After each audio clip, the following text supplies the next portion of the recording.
What's going on, ladies and gentlemen? Kind of a surprise. I get it. Yeah.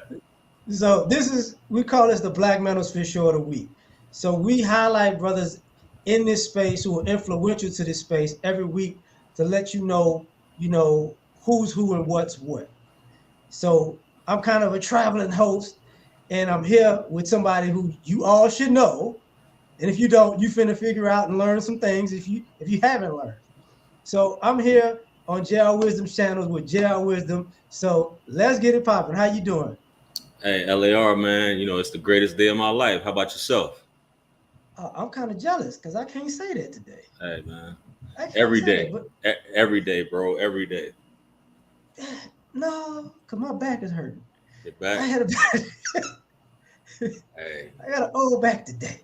Gratitude for the back still working. You know what I'm saying? So, You know what? You're you right know, about that. You're right about that. eyesight and everything. I feel you though. I understand. I completely understand. So this is more of an interview, folks. So we're gonna start it. This is the normal question that goes on.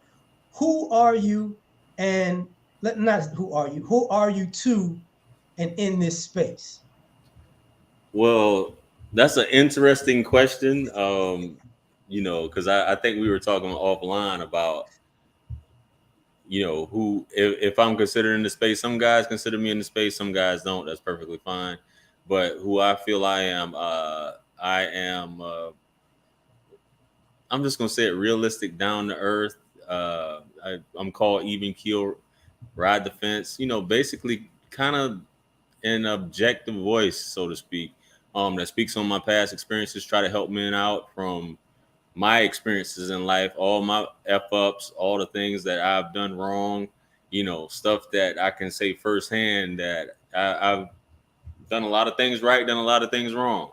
And I don't do everything perfectly. Can't sit down and look down on people and say, you're doing this wrong, you're doing that wrong, because I've done some stuff, you know what I'm saying? And I've messed up and I've done some things correctly. So at the end of the day, I think I'm just a person I've been told from the people who watch me, is basically like more like a realistic person, like an uncle almost that you could talk to. So, um, and that goes from offering advice on just becoming a man, being more masculine, handling your finances. Uh, I hate to say dealing with women, but interacting with women, effectively communicating with women. All of these things that I have experienced in my life. So basically, that's who I am. And I think I forgot the other part of the question. Um, Who are you in and to this space? So you yeah. actually answer both of them. Okay, You got you. know, so it's all Okay. good. Okay. So the reason why I asked that question is so people understand, like, because just like you talked about a second ago, some people say, yeah, he is, and some people say he's not. And this is just one of those things where, uh, for the record, we say he is, and if you say he's not, that's your problem. Right. But he is. So Right. Right. um, I've watched your channel for a while. Now I'm one of those people that people don't realize I work a lot, so I'm in and out and in and out. Yeah. And one thing I can say from years is you've evolved. Like you've done. I remember you making the videos. I remember talking about life stuff. I remember you talking about guys getting in shape and fitness. I remember talking. You know what I'm saying? Like I to actually up to now to it's like a pivot to reaction.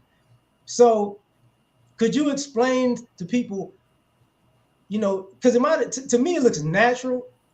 It just look like, you know what, I'm doing this, I'm doing this, I'm doing this. Could you explain to people that evolution? So you said to you it's international. Is that what you said? No. It seemed natural. Oh, natural. You mean just Yeah, going from you know? Okay, so the from growing evolution, over the man. years.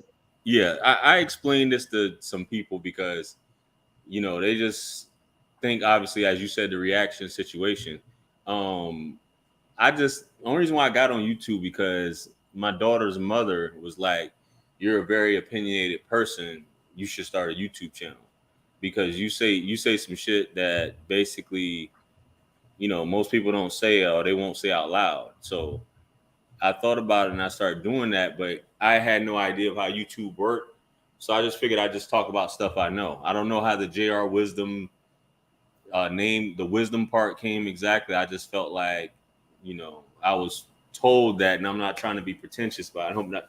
That sounds like a pretentious statement, but I was told these things based upon me sharing knowledge I did have in certain arenas, being somewhat of a renaissance man. So I started out talking about my divorce and what I was going through and dealing with my ex-wife, and then I was like, well, I know about fitness, I know about nutrition and things like that. Let me talk about that. I know about spirituality. So I was just throwing all this stuff out there and knowing that, people, unless you're a lifestyle channel, they really just want to watch you for one thing. Hence why some videos do better than others, and that's how you have to stick with a niche. So the evolution in terms of that was me just doing this stuff and not really knowing what's going on. And I made it up to 7,000 subscribers just based off of doing and never even doing a reaction video. I didn't even know. I just thought that was, whatever. And under, obviously, we all was like coming up. I wouldn't say come up, but we came up with O'Shea, and O'Shea would always say, he never did anything on the news. So he was like, that's lazy. So I never did anything on current topics, really, for the most part.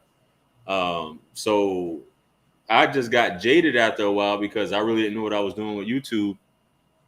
And my views and subscribers, it just wouldn't get any higher. So I kind of like what we were saying, I kind of just fell completely off. And I would like go months without posting. And I'd be like, man, I ain't posting nothing, man. You know what I'm saying? My stuff's not going anywhere, but I'll still be watching YouTube. Then all of a sudden, with the whole Kevin, I'm seeing people just talking and just doing reaction videos. And I'm like, and it's not to be funny, but it's just like, they're not even like giving any input. They're just like, and it's just like, and they're getting like all these views. So I'm like, these people got like 20, 30, like some people got like 20,000, 25, and just getting on YouTube. So I was like, let me try this. You know what I'm saying? So that's where that came about, doing the whole react. Now it seems like a lot of people, even the big YouTubers, are doing it, are giving their commentary on certain content.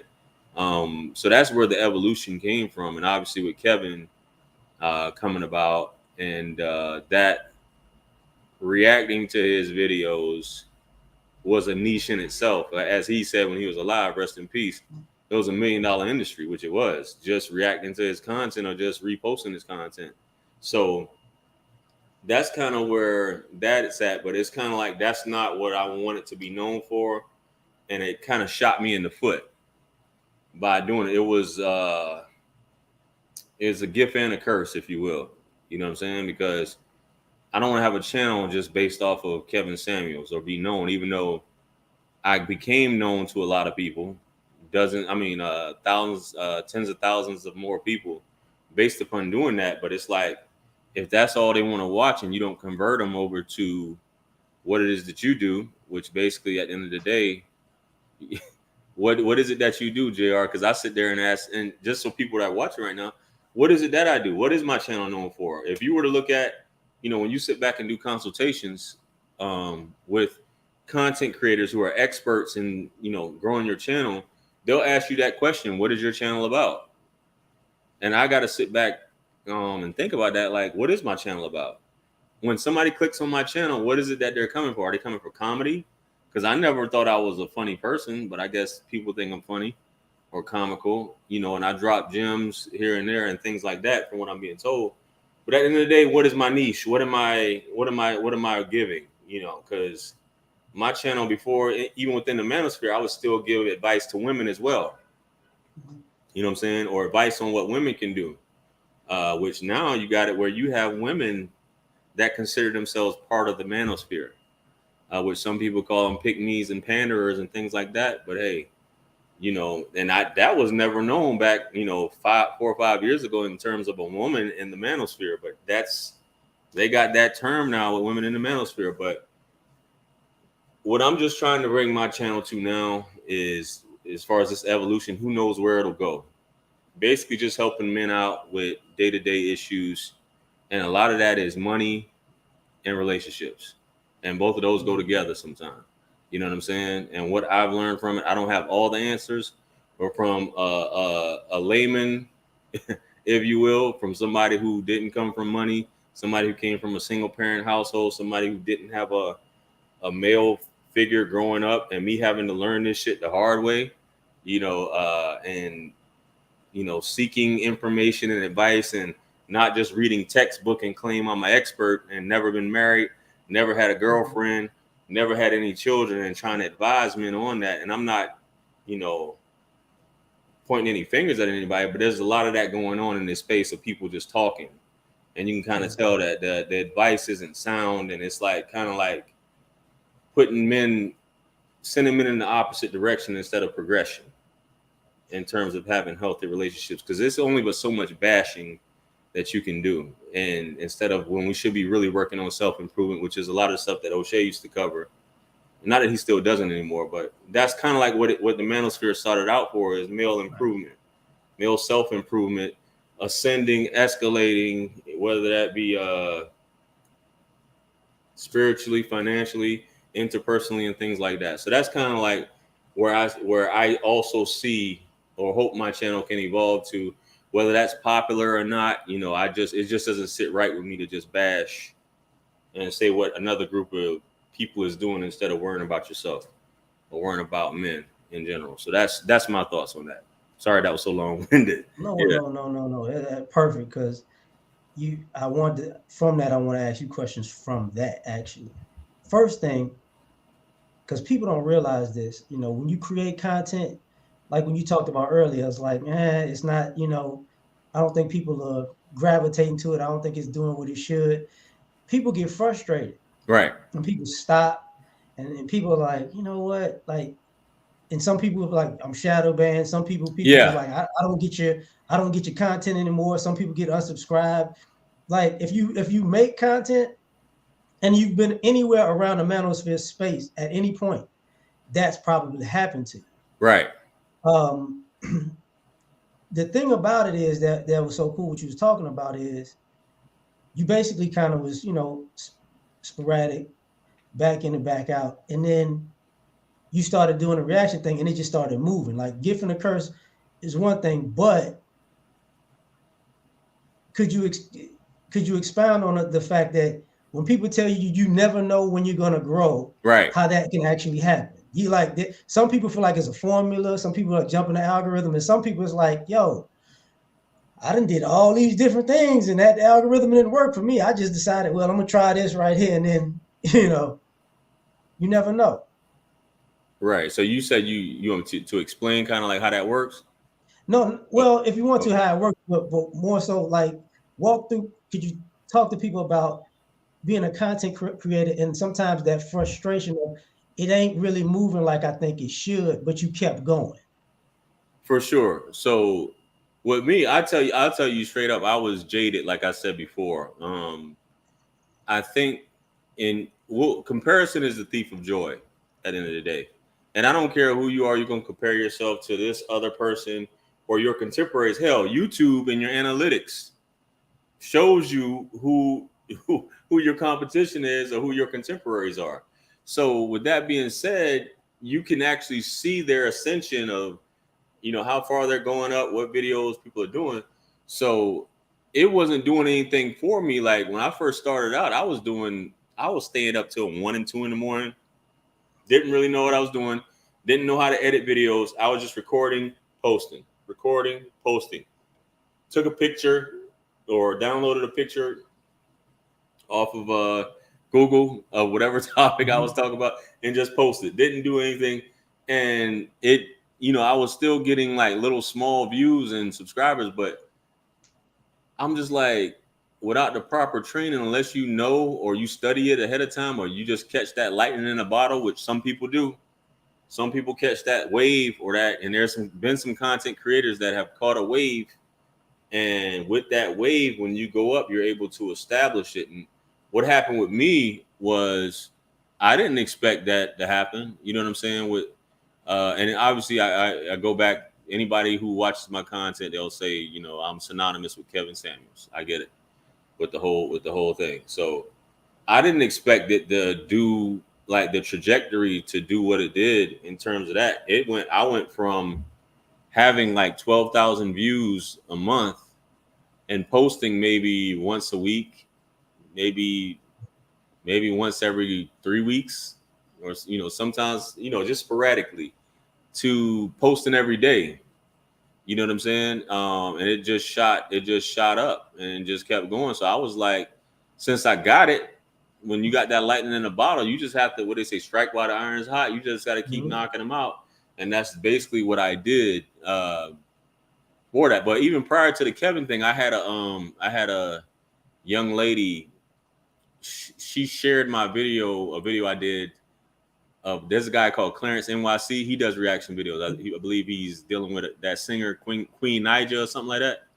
Yeah. So his father did like shot his girlfriend like years ago or something like that, and she reshared the video last year from 2017. This video I did in 2017. So I just started getting the influx of people. So I kind of like started picking up the videos I was doing. So then all of a sudden with the Kevin stuff, it just went from obscurity to basically just skyrocketing based off of those, you know, reactions and things like that.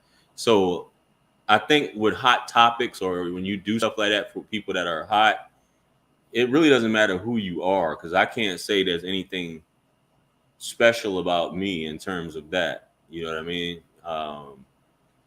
Personality. So, but yeah, it could happen to anybody if you cover the right topic. You know what I'm saying? Once you get that wave and the algorithm is on your side, you know, it could happen, man. So things happen. Like some people hold on to that fire, some people don't. Like it dies down, you know. And I'll be the first to admit, with my channel now, my channel is kind of like, you know, how anything that peaks, it's like any graph or statistic. When it peaks, you know, they say that there's a guy, I don't know if you heard of him, Javon Clark. I interviewed him. He's got a channel called A Modern Masculine Man, and we were talking about this offline, and he's like, that rise is glorious, going up that mountain is glorious, but that fall is glorious too. You know what I'm saying? Coming down. So, you know, you just got to be prepared for both. You know what I'm saying? You may not always, and there's some content creators that keep going up and they just maintain that trajectory. Some people are able to do it, some people aren't. You just have to have a backup plan and can't, you know, keep trying. You either give up or you just keep going and hope you catch another wave.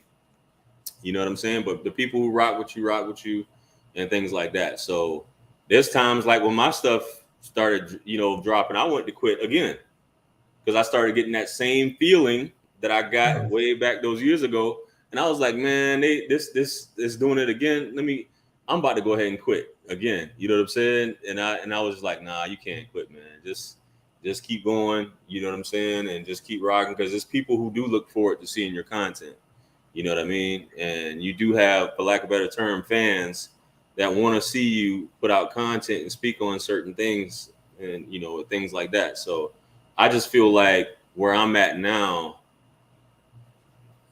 the content that I do is only suited for a certain type of guy, but a lot of my subscribers are not that target audience. You know what I mean? And I feel like that's my issue right now, because the content that I am trying to focus on or do, my target audience doesn't want to watch that type of content. So, you know, but hey. You brought up two people, and it's about what you're talking about. Mm-hmm. One is Kevin Samuels, the other is O'Shea. Right. O'Shea Duke Jackson, if y'all don't know who that is, right? That's right. But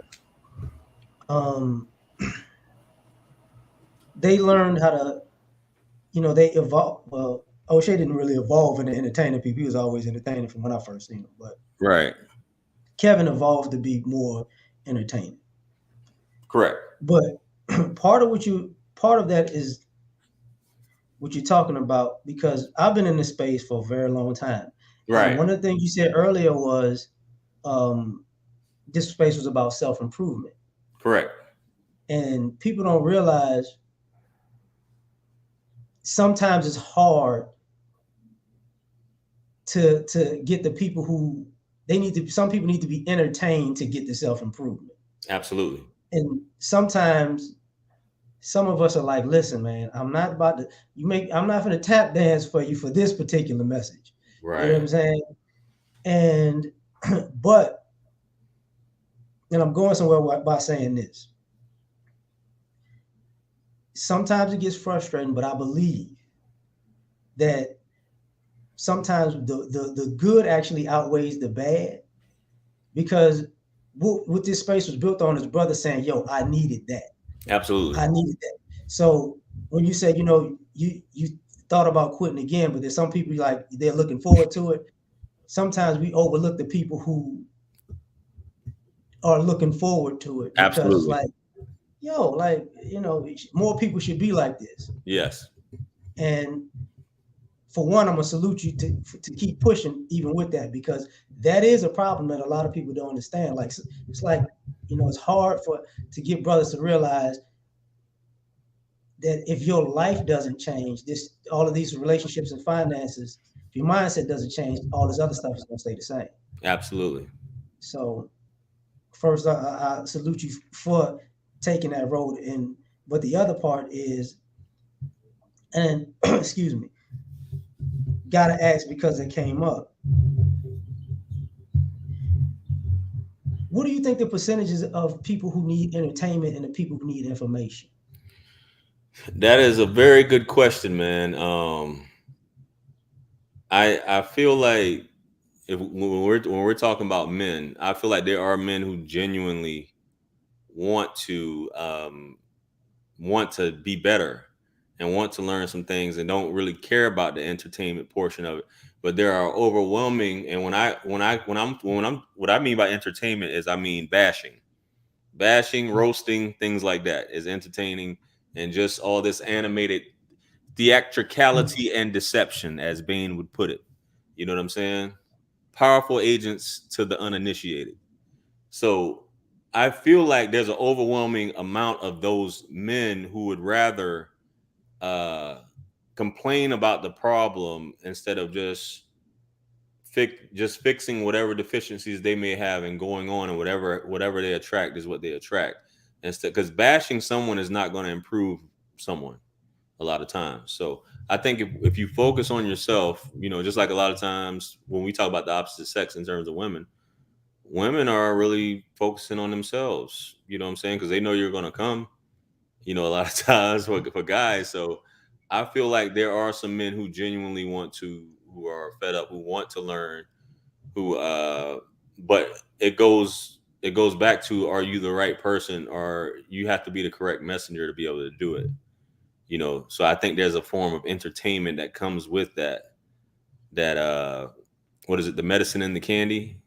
Mm-hmm. Yeah, so you have to be able to provide it in such a way that it is entertaining and funny, and you're able to drop those gems and those jewels, by doing that. And some people like myself, I've been told that I have low energy. You know what I'm saying? Some people don't want to hear somebody that's dry. They want to hear somebody that's funny, upbeat.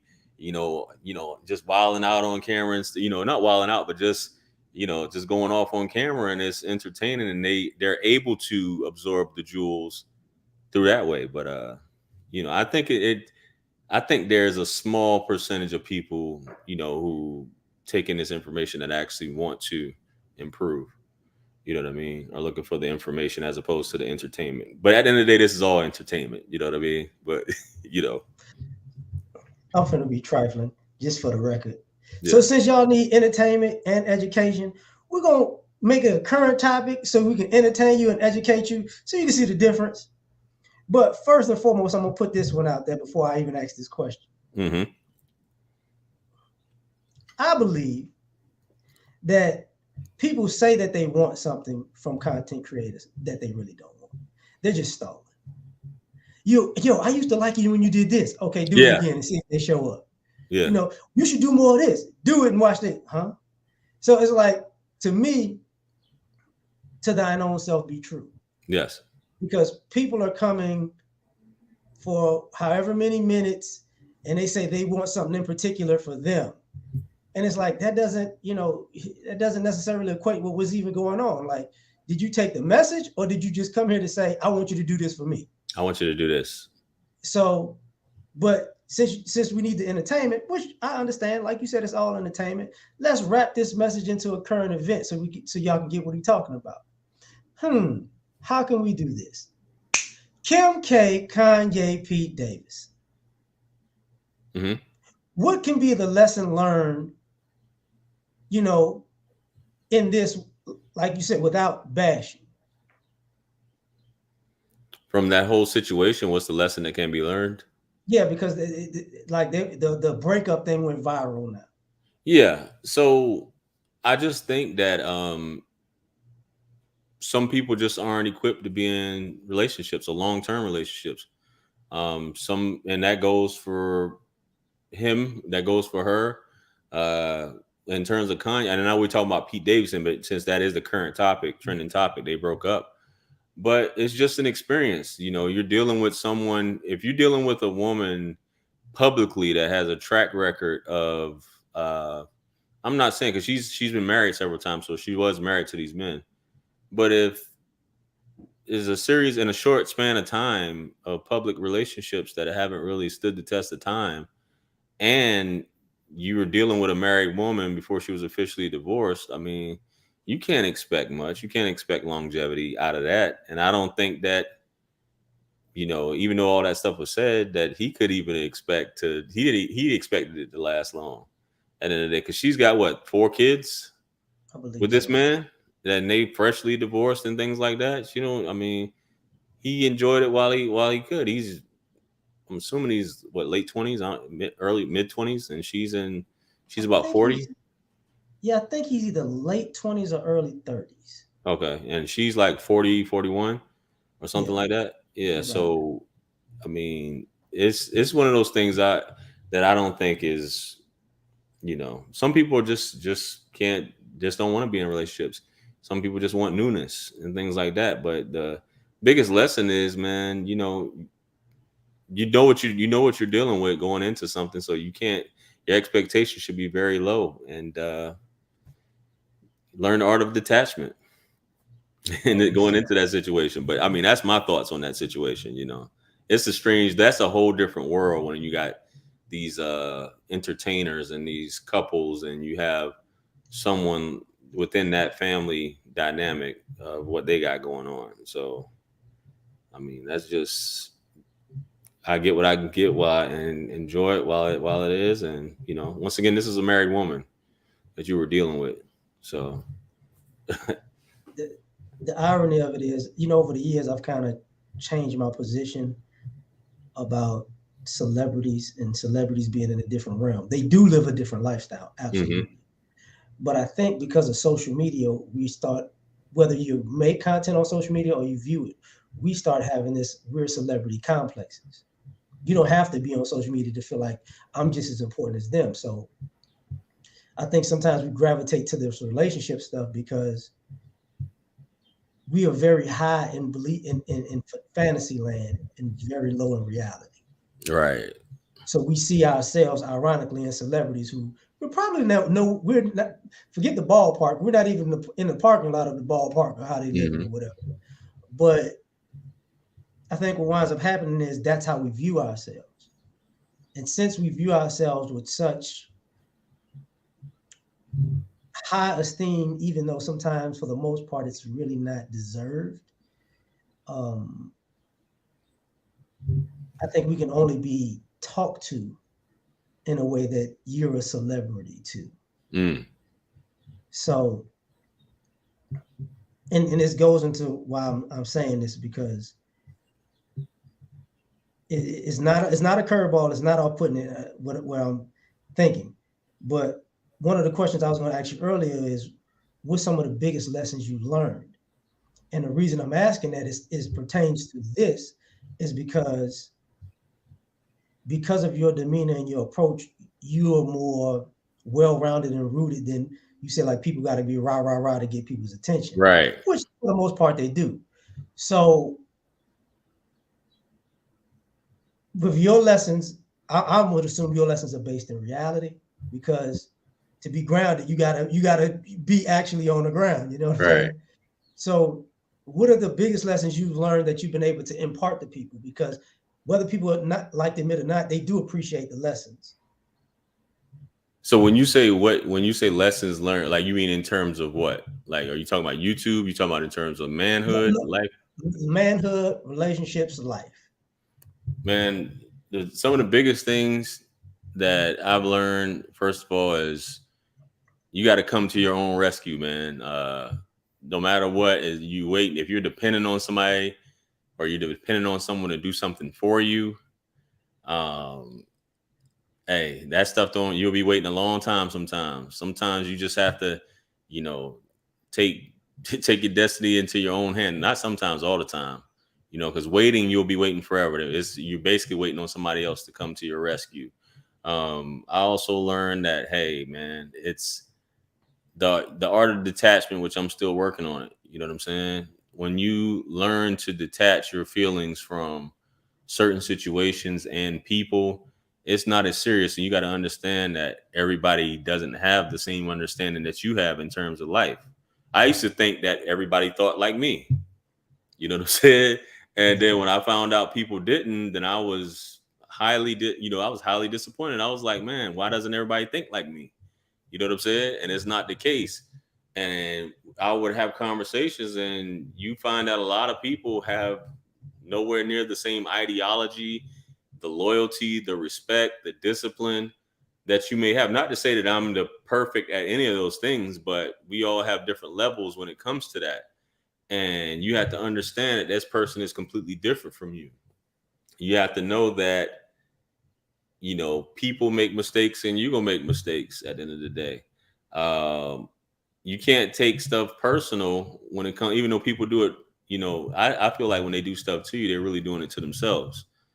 When it comes to that, you have to know that when it comes to women, women are emotional, and women will do things basically out of emotion. What I've learned in terms of women in relationships, and based upon how they're raised and their level of seeing things in communication. And I think in terms of that some women are raised that way in terms of selfishness, and women are very fickle and sometimes can't express their emotions until they get attached to you, and then it's completely different.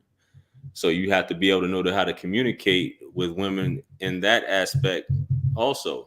And knowing that it's not the end of the world, man. Like, people take, when things happen to people, when if it happens to you, it's not the end of the world, man. As long as you're still functional and you can operate, you gotta keep going. It's not quitting, with anything in terms of life, because some people just give up and just, resign to, this is it for me. You know what I'm saying? It's over. You know what I mean? Like, I can't, this, what I see on YouTube or television, that'll never happen for me.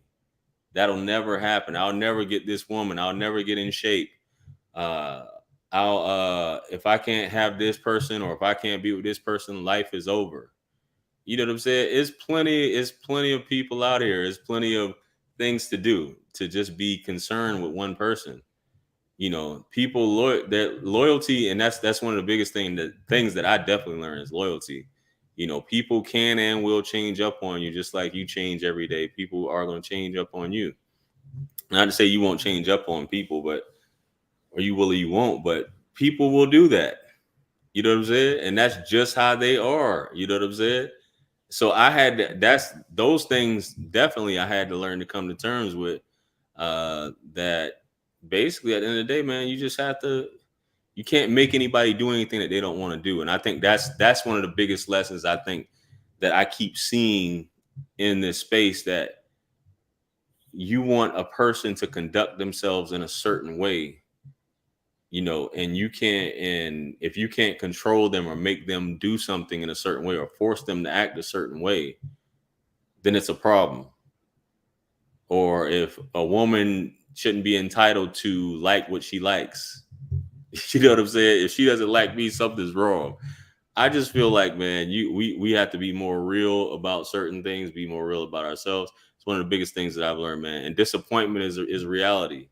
Reality is just what it is. And I know I'm just covering some things, but I'm covering a few things that I've learned, since, getting out in these streets and getting out from being married, that reality is just that. People want reality to be other than what it is, and that's why they suffer.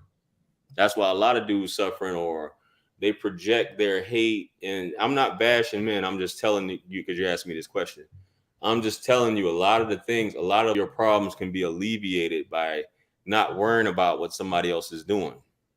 You need to worry about what you're doing. You know what I mean? You're not worried about if this woman if she don't like you, that's cool. You know what I'm saying? If you don't want to pay her bills, that's cool. You know what I'm saying? If it's just stuff. It's simple stuff like that. You don't have to be with this woman. There's plenty of women who need a man, and there's plenty of women. I coach women. I do a lot more sessions with women than men, and there are a lot of women who really don't know what they want. There are a lot of women that don't know how to attract a man. There are a lot of women that I talk to that are really like confused about communicating or understanding the mind of a man, as if a man is that complicated. You know what I mean? So there's tons of women out here that, you would think that they have their shit together, but they really don't. You know what I'm saying? In terms of just based off her beauty, a beautiful woman doesn't mean she's a good woman. And I want to tell the fellas that, you know what I'm saying? You set your eyesight on having a beautiful woman, or going through all this hell just to be with a woman that ain't really worth nothing. And I'm not bashing, once again, it's just some of the things that men deal with or want to go after, to be with a certain type of woman based off what they see on Instagram or what they feel. And it's perfectly fine to like what you like. You don't have to follow what another man is telling you should like, which is another thing I see, is that men are basically being told what they should like. As a man, you shouldn't have a herd mentality. That's more of a female characteristic, to have a herd mentality. Women are very impressionable and they think alike when it comes to that. Men shouldn't have a herd mentality when it comes to what it is that they like. Another man can't tell me what I should like or how the woman that I want to date should look. You know what I'm saying? So it's just things like that. Just having your own sovereign mind, having your own will, being your own individual, like what you like, doing what makes you happy, not what another man tells you, or specific goal points or levels that you should achieve by a certain age and things like that. Now, I'm not saying just struggle all your life. You know what I mean? But just telling you, by 35, by 30, you should have your master's. By 35, you should be ready to marry. By 40, you should do this. By 45, by 50, you should have $2.5 million, to retire and all this other stuff, man. You're your own person, man. And I think that is so much of this chatter going on in this echo chamber, which is what I don't like, that men feel like they have to agree to what one person says just because they have a megaphone, and their voice is the loudest. I have to follow what this person is saying, and I'm going to dismiss if I find this woman sexy and attractive and she's this, but I don't know. That's that's been my thought. My biggest thing is the art of detachment and just being centered and not falling for what other people had to say based upon, some stuff that they're saying, this is how it should be, and a lot of these people don't know you personally, True. So they don't know your story and things like that. So that's my biggest lessons learned in terms of that. And just, it's okay to be alone. It's okay to not be in a relationship. It's okay to try to take time to figure it out. It's okay. It's okay if every woman's if you're not sleeping with, what is it? One content creator said you have to sleep with at least 300 women to be an alpha male, stuff like this, you know what I'm saying? And I've heard some person say that you have to sleep with 300 women to be an alpha male. You have to sleep with X amount of women to be the man. It's just stuff like this is just like, come on, man. But yeah, let me stop talking, man. Go ahead, though. No. Because these questions I can put aside because it's about to go somewhere right now. JR didn't say this. I said this. I think a lot of men are messing up with the alpha thing because the most masculine and the most alpha thing you could do is be true to being you. Absolutely. So, speaking of the herd mentality, though I love this space, and though I listen to a lot of quote unquote red pill content, I have a problem with it becomes a herd mentality when you hear people regurgitating the same thing over and over and over and over and over Absolutely. again. And it's like you're gonna lose you in that mindset, and you'll never get what you want out of life, even when it just not just life, but in relationships. Because if we become this one big red pill dude, there's only a particular type of woman that this one big red pill dude could actually like. Facts. And I think the problem becomes so many brothers don't realize maybe you're just not that one big red pill dude. You know, I'm Mm-hmm. not saying so for me when I look at the landscape of it, I think sometimes some of us men are going wrong because we're trying to make trade-offs or alpha trade-offs when we're not as alpha as we want to be. Right. Right. So it's like, bro, you don't need that. But I want that. If I was an alpha man would be, nah, you don't know what that entails. Right. Like you got to take the good with the bad. I need a dime. No, you need a 6 or a 7. That's what you need. You need a 6 or a 7. You're Yeah. good with that. But I want a dime. Yeah, you want a dime, but that's not. And I think, like when you're talking about counseling ladies, I think the ladies have the same issue. You know, the I've been told I'm a boss. I went to school. Da da da da da. I'm here. So this is the type of guy that supposed to be flocking over me. And it's like, yeah, that's not that dude is not gonna look for what you think he's looking for. Mm. And it becomes a a red pill versus the red book.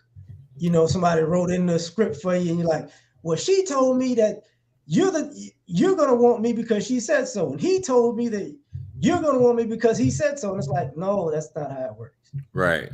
So this is why I said that. Y'all ain't gonna blame him for this Yeah. because this is. Nah, for sure. Nah, I agree. I agree. But the reason I made that is for this particular question.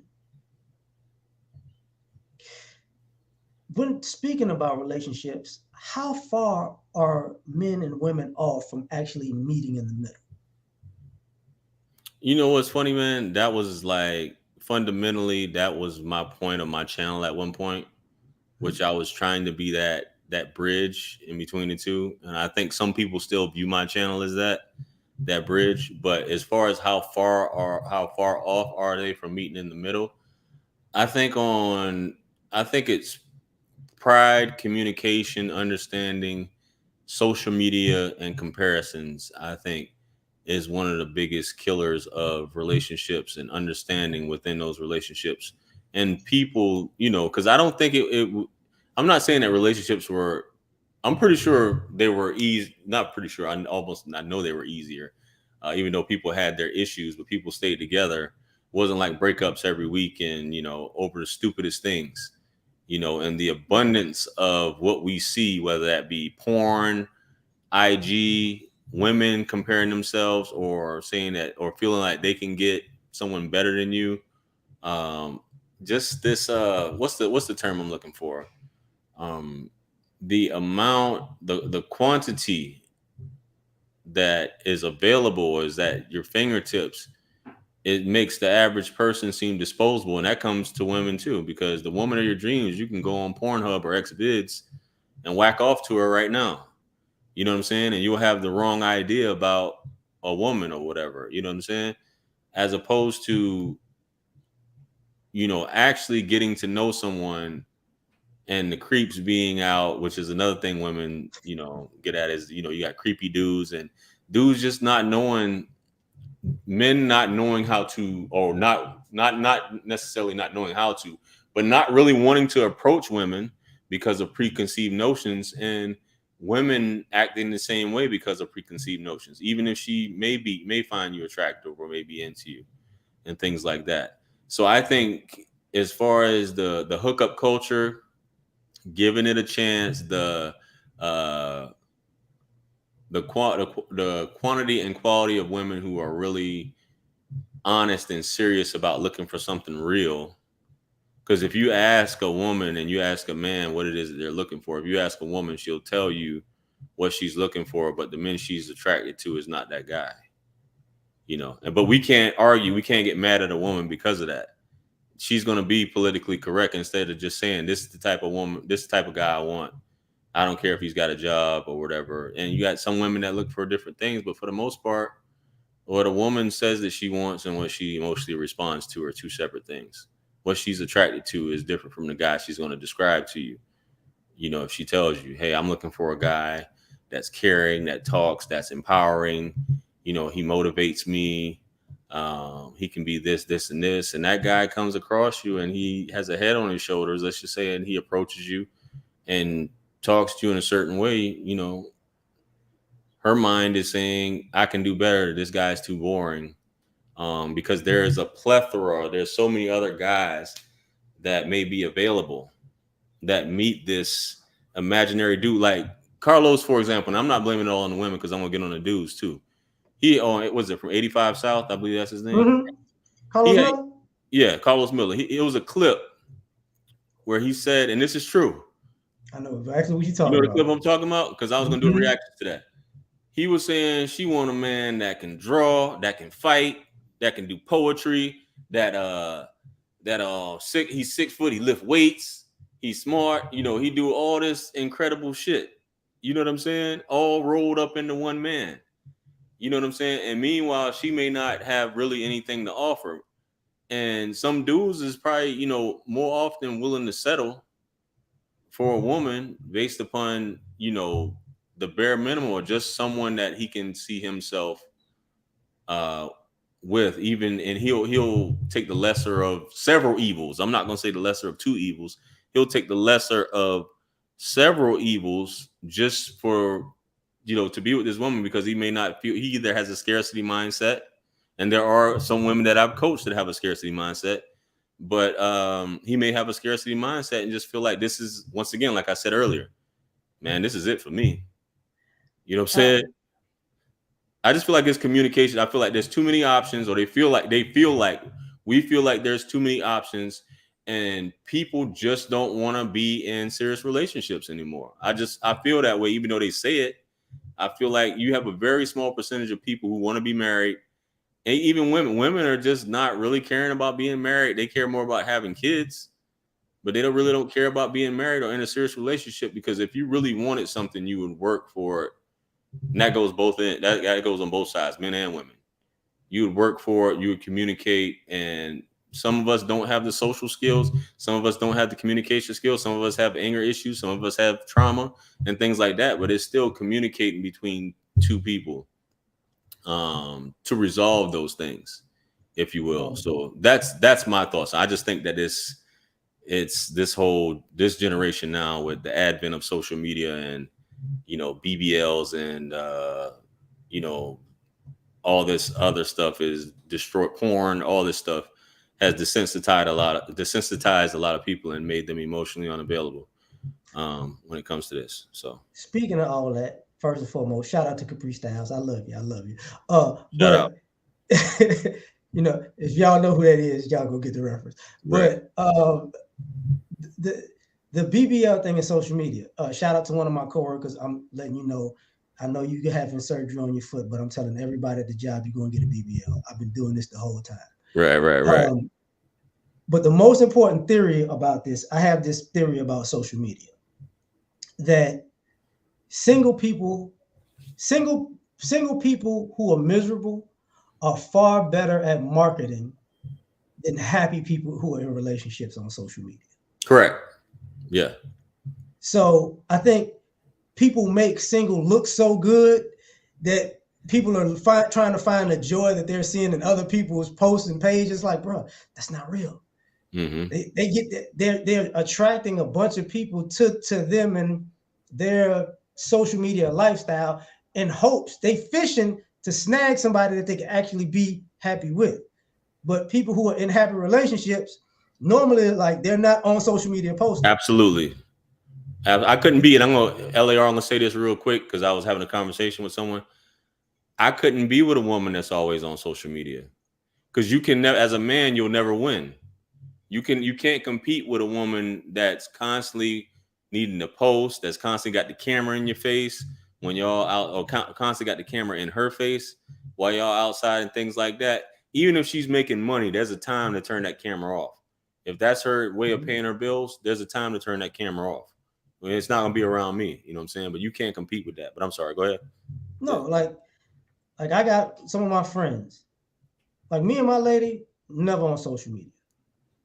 Like I might show an event that I go to every blue moon, but Right. you ain't gonna see a picture of us because it's none of your business, and I don't need you asking me a million questions. Absolutely. There's one time I remember, and I can say this as there was one time on Facebook, me and my woman went to New Orleans, and I just put it up on like a Facebook story, and like when all y'all people started caring about what I'm doing in life, where all of these views come from? This just a little rotating, 10-second clip. Where y'all? What's up with all of this interaction right now? Right. Like, oh, I know what's gonna happen next. A bunch of questions. Da da da da da da da da. We're not doing this. But I say that to say this. I learned this lesson from actually going out with my homeboys and eating. I don't go out and kick it with some of my friends anymore because I get sick of, dude, I'm not, look, if you put that phone up and take a picture of this food right now, I'm going to smack this plate on the floor. Right. I was like, I ain't come here for this. And I realized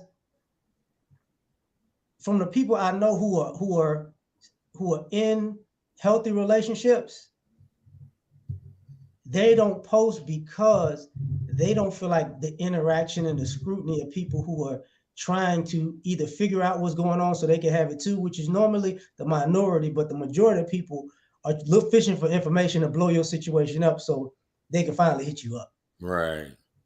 So I say that to say, especially with the men and the women on this, because what you were talking about, I don't think a lot of people are built for commitment because they're committed to social media. Mm-hmm.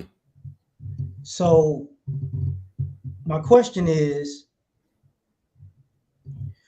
do you know of any alternatives to fulfill people outside of social media that can keep them off of it to actually find that happiness? I do believe in space. Well, if you're talking about in a relationship as opposed to outside a relationship, but I know right now we're talking about in a relationship.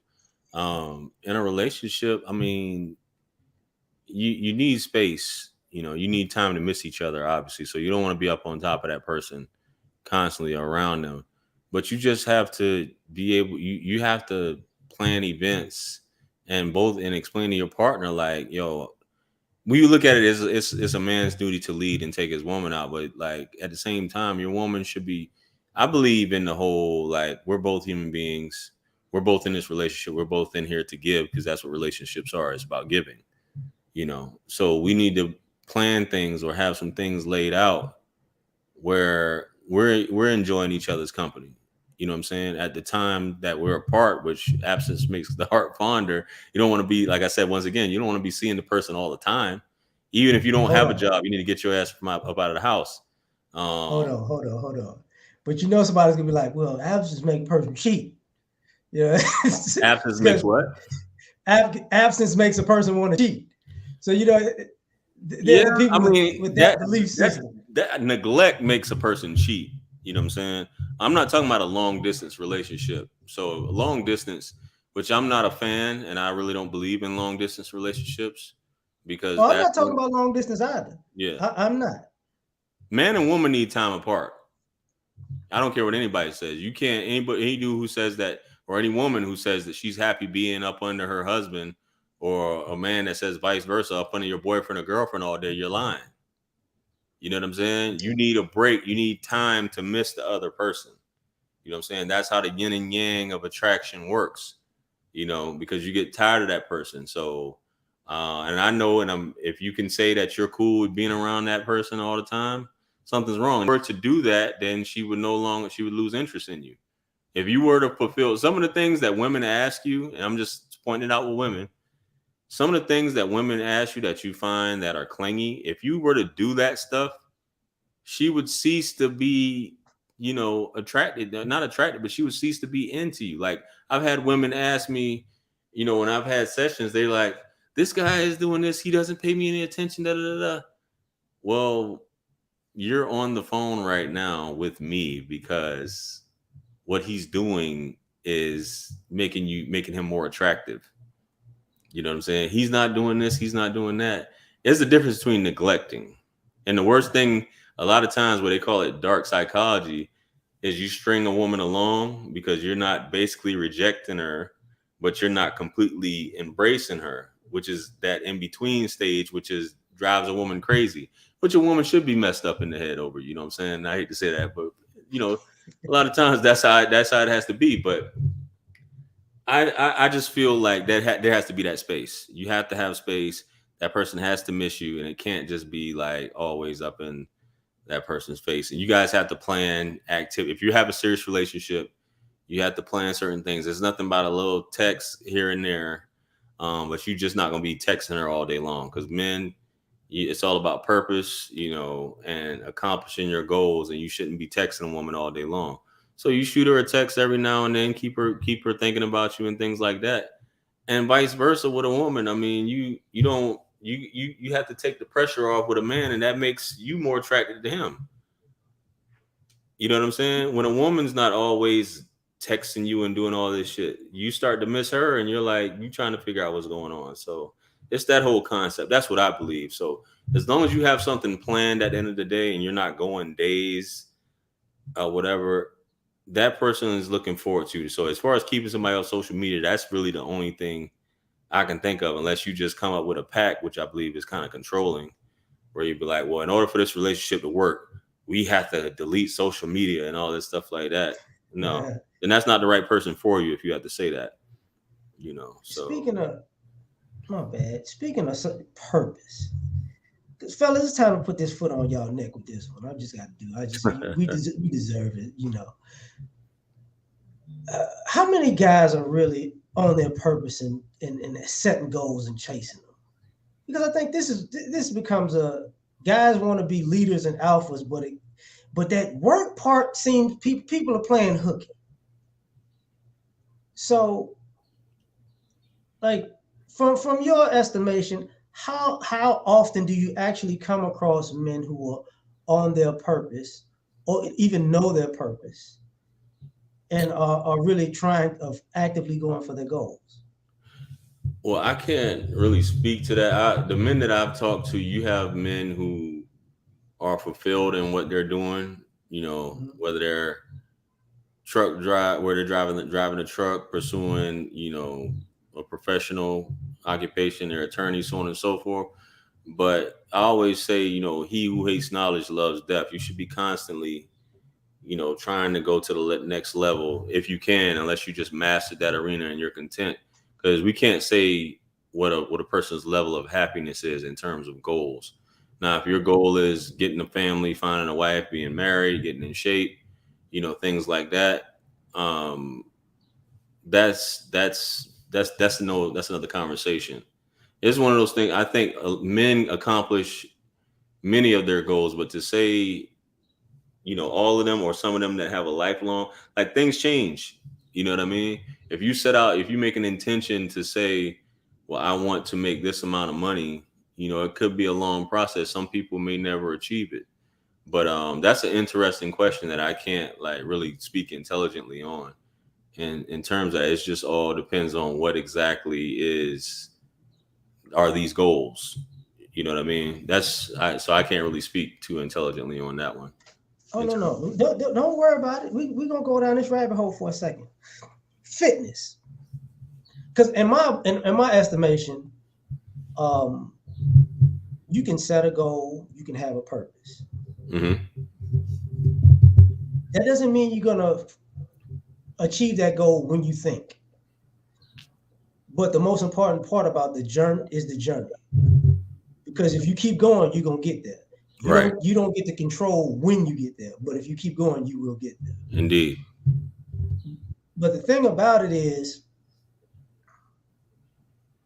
I think just using fitness, like fitness, nutrition, I think that we as men have kind of lost a step when it comes to discipline. Mm, I And agree. I think that got in the way of us in purpose and goals because I've seen too many guys just even on just online space. They are very, very active with the sexual part, the sexuality part, the getting Yeah. a girl part. But then it's like, yo, to get where you want to go, you got to do this, and this. And it's like, look, she's not good enough for me if I got that. We ain't talk about her. You said you wanted to go here. This is what you got to do to get here. Right. So the reason I'm saying this is because what I'm asking is, did sex get in the way of legacy? Get in the way of what? Legacy. I'm sorry. Did Legacy. sex get in the way of legacy? My apologies.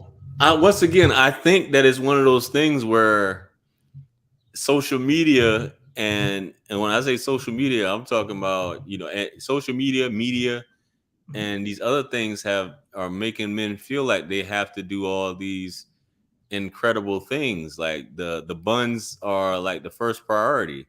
You know what I'm saying? As opposed to that legacy was to come after you, building a family, building up your assets and accomplishing your goals.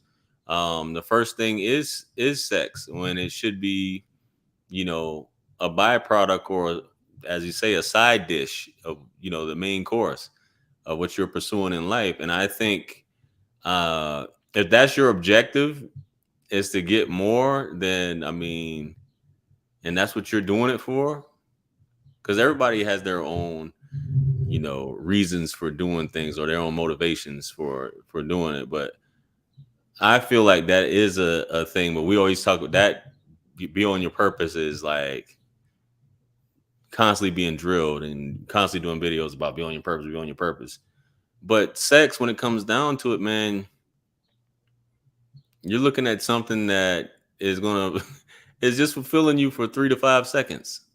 You know what I'm saying? But you're spending all this money, all these years, and doing all this pursuing, and you're doing most of the work, giving away your life force, giving away your money, sometimes your assets, things like that, just for 3 to 5 seconds.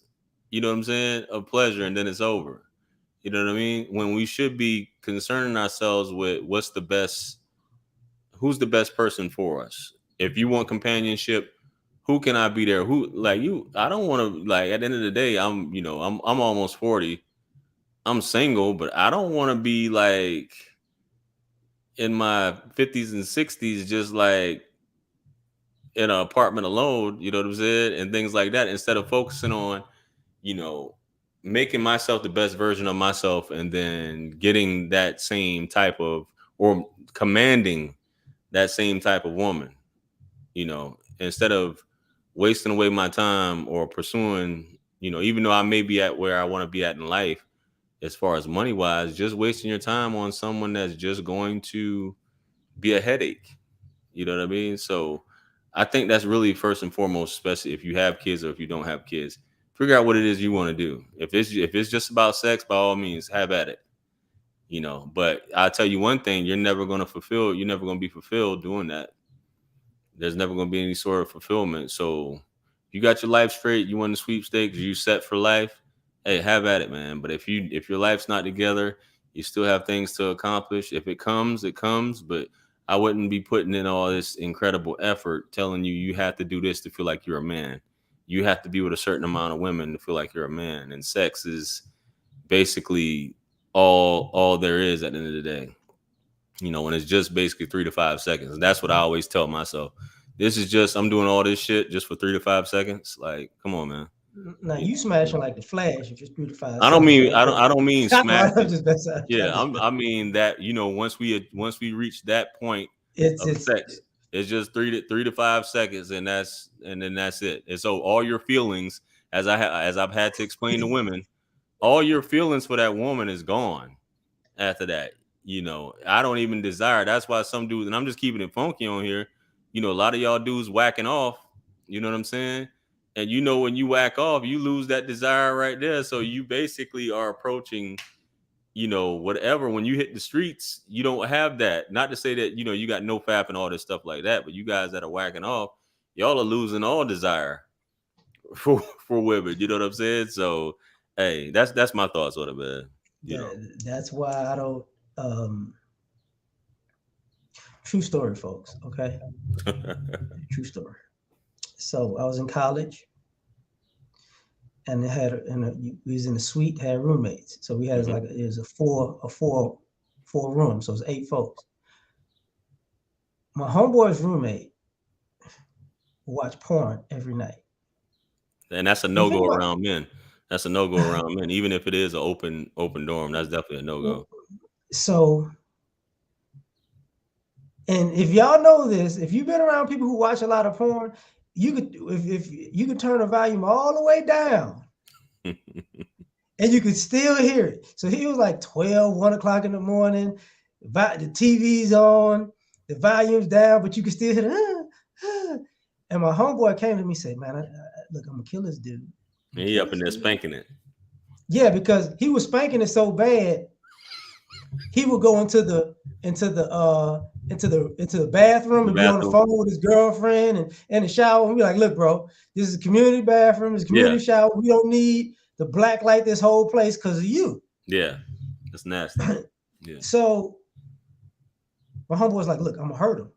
It's like, "You better do something before I hurt him." I said, so I had to come up with a plan real quick.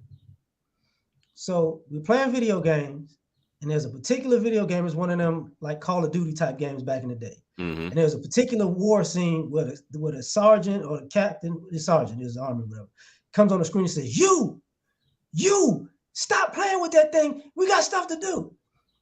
So I said, stop that right there. So I took one of the dude's porn tapes and I put that right in the middle of the scene. And when I put it in the middle of the scene, I was like, just stay back. Don't worry. He gonna watch it. About a day or two later, get this knock on my door. He was like, "Man, you shut him down now." Because he was right. He started getting, he said, because the true story, he said, "Man, I could tell if you use a lotion, Vaseline, or baby oil, he doing this so much in the middle of the night." Damn. So true story. So what happens is he's going at it. And then all of a sudden he hears, you, stop playing with that thing. We got stuff to do. Cuts the TV off. And for all you fellas who, it's funny, it's true, but here's the kicker that I'm trying to explain to y'all. When you get so caught up in porn and sex, and you ruin other people around you because you can't cut it off. You have no control over yourself. So somebody else has to come in there and reset you to go, "Hey, we got other stuff to do. You can't ruin my day and my night." And to this day, I graduated, left school. I ran into him at a nightclub years later when we was out of college. He's like, "What's happening?" I was like, no, fist bump. I'm not shaking your hand, buddy. So the reason, is prevalent is because I personally believe guys put sex as a purpose to the point where they sabotage their lives. Right. So unhappy, yeah. And it becomes an issue. So the reason why I'm saying that, and part of the question I was asking was about like the legacy part and this, that, and the third, is because at the end of the day, how can I say this right? I think if people wanted to be in relationships, they could be in them. But I think sex gets into the way because people assume that even if you fall in love, you're going to get tired of the sex with the person. Yeah, for sure. So what can you do past that?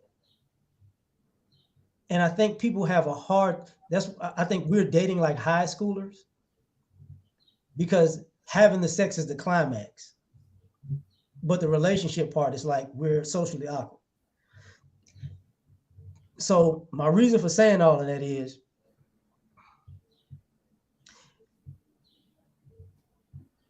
do we know how to control our own need for something new when we have something that might be working for us? That's a very good one, because I think newness. I think that that's one of those things now. Once again, and this is conversations I've had with men and women. They like newness, and once again, it goes back to the abundance of whether it be media, social media, all these other things. There's an abundance, so we feel like we should have newness constantly. There's nothing more exciting. I've dated women who are just like, it gets old, as you said, it gets old, and she just wanted newness. It's exciting to have this new guy pursuing you, or you're into this new guy. You don't know what's next. You're wondering about him. Same thing with this woman. It's exciting. You got this girl's number or whatever. You can't wait to lay her down. You can't wait to see her naked. You can't wait to see what she can do in bed. You know what I'm saying? Even though you got this lady at home, and vice versa. So it's that newness where you're just like, I have to have this. I feel like I have to have it instead of something that I have at home, which you're absolutely right. Sex. Once again, it goes back to, and I'm gonna say this real quick. Me and Javon, we were talking about this, and he said sex is at the bottom of the list between him and his wife.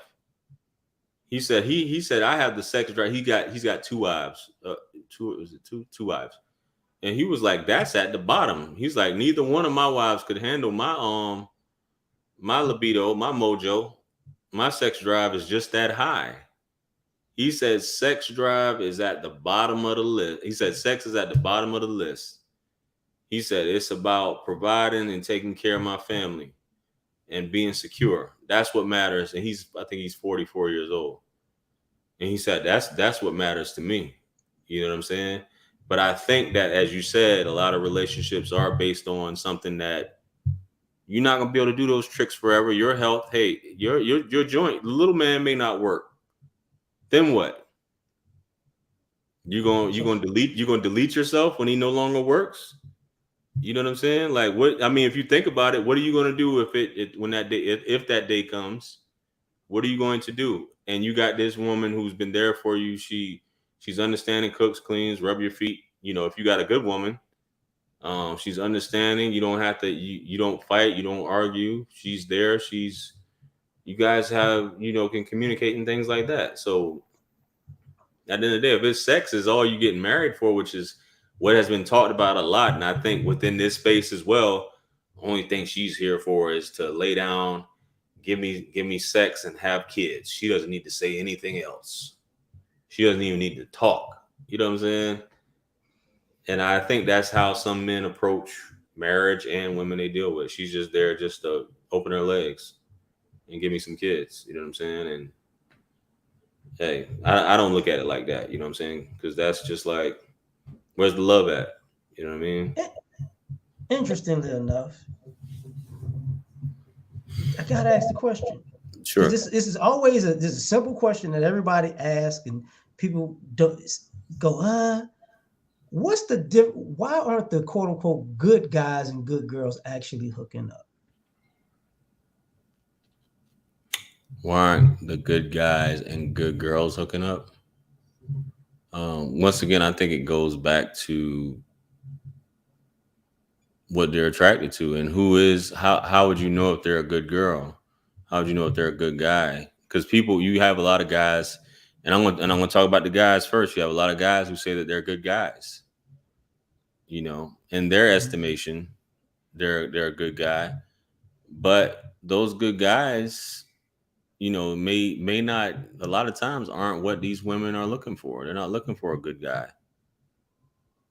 Many times, and we can say we're a good guy. I'll do this, this, and this, and a lot of guys who are with good women, and they mess it up. It's that Madonna whore complex when it comes to men dealing with sluts. He may have a good woman at home, but he she may not do certain things that he feels like she should be doing. Or, and I know that's not what you're asking. You're asking in terms of why aren't they finding each other? That's a very good question, man. I just think that it's who that person is attracted to. And not to say that there aren't beautiful, good girls. But I think when you have, and I've come across this, I think is when you have a drop dead gorgeous woman, I just think she is almost like guided to a certain path. And I'm gonna just leave it like that. You have drop dead gorgeous women, and it almost seems like they are, because they're so beautiful, they are almost guided to be in a certain path, and want a certain type of guy, whether he be a good guy. So I just think that's a very good question, man. I'm interested in knowing that as well. And I just think maybe it just comes down to attraction, and maybe they don't want that like a like person, or maybe they can't see it, or maybe they don't know what they should be looking for. That comes down to it. They don't know what they should be looking for. And like for me, I believe that good is. I think we approach it like good as a look, but good as an action. Mm-hmm. And I think what happens is people are attracted to a look that they say is basically a good look. Correct. But when they get around people who are good people because of their actions, I've seen. Let me slow down and say it properly. What I've seen over the years is people have buyer's remorse or regret that they look back at their relationships at whatever age they are, and then they start looking back and go, I should have just been with that person. I should have stayed with that person, because chasing the newness, now you've met this person. I want to see what a chick who's like this is. You get with her. I want to see what a chick who's like that is. You get with her. And then you start, ladies do the same thing. I want to get with a baller. I want to get with a tall guy. And you go down this smorgasbord of all the things you just want to try. And when you get to the end of the grocery aisle, you realize when you get home, you go, you know what? The one that was on aisle 3 that I just looked, that I was chilling with, but I put that one down, I would have been so much happier if I would have known to just stay on aisle 3. Because what I see now is I see people regret that they weren't wise enough to cash out when they got really what they needed or wanted. Gambling. So gambling.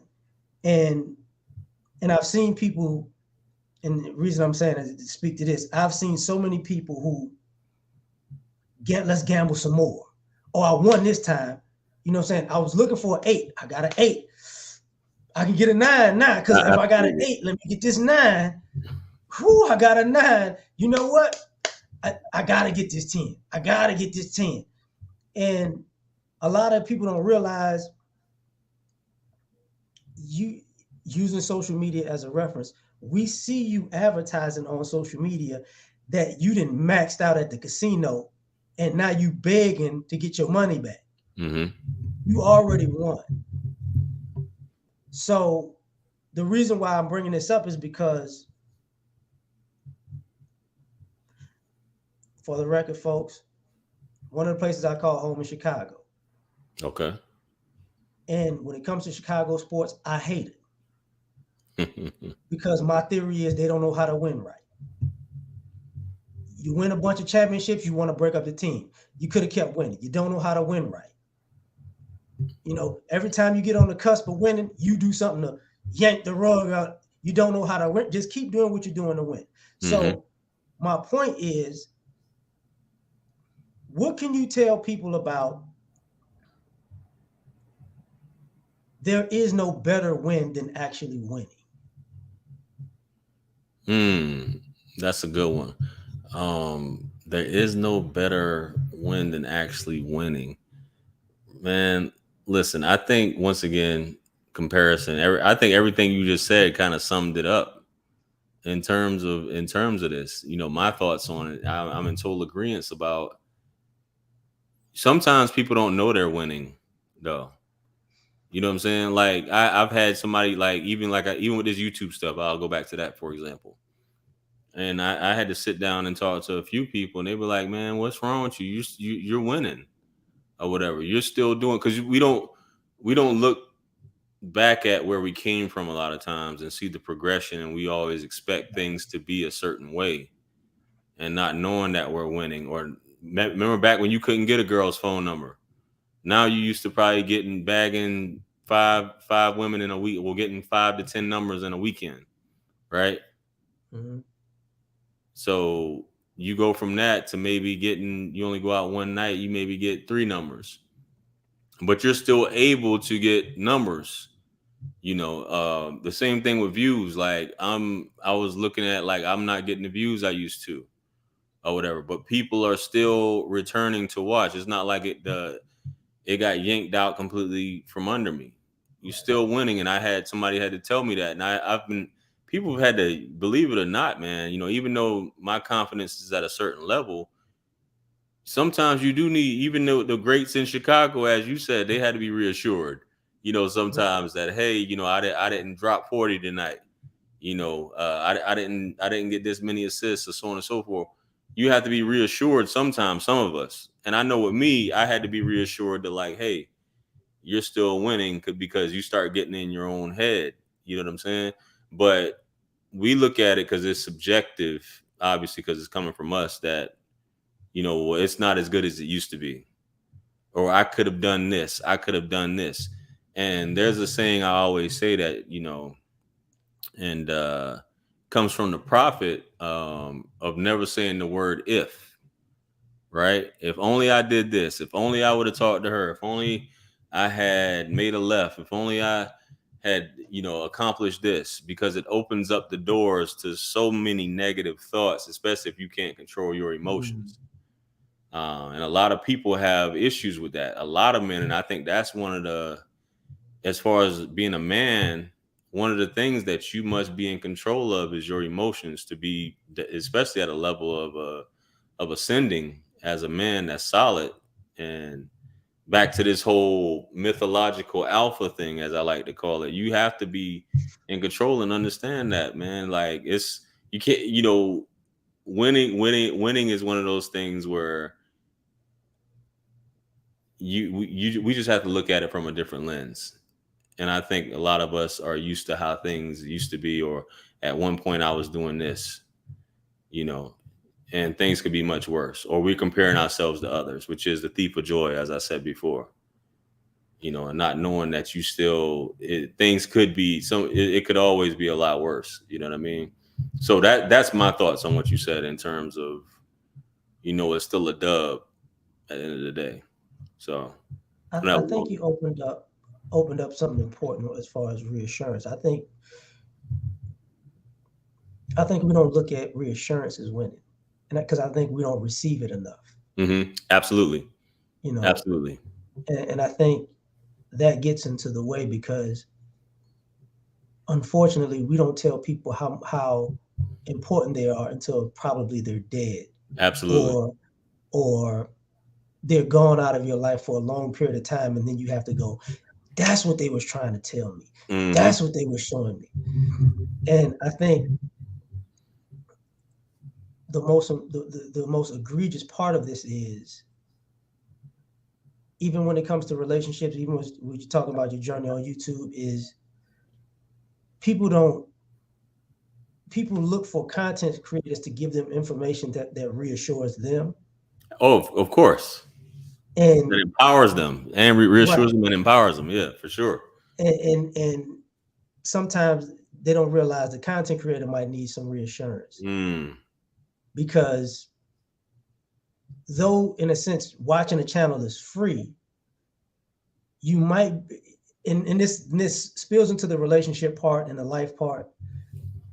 It goes a long way to let somebody know that, yo, I see you're not doing what you used to do, but I just want to let you know I appreciate you because you've done so much to help me out. So just here's just a thank you. It don't, whether because a lot of times we receive so many comments, sometimes we overlook the nice ones, or because there's so many people who are negative Right. or who are not even really paying attention to what you're saying. They just completely just commenting. And Absolutely. the reason I bring this up is because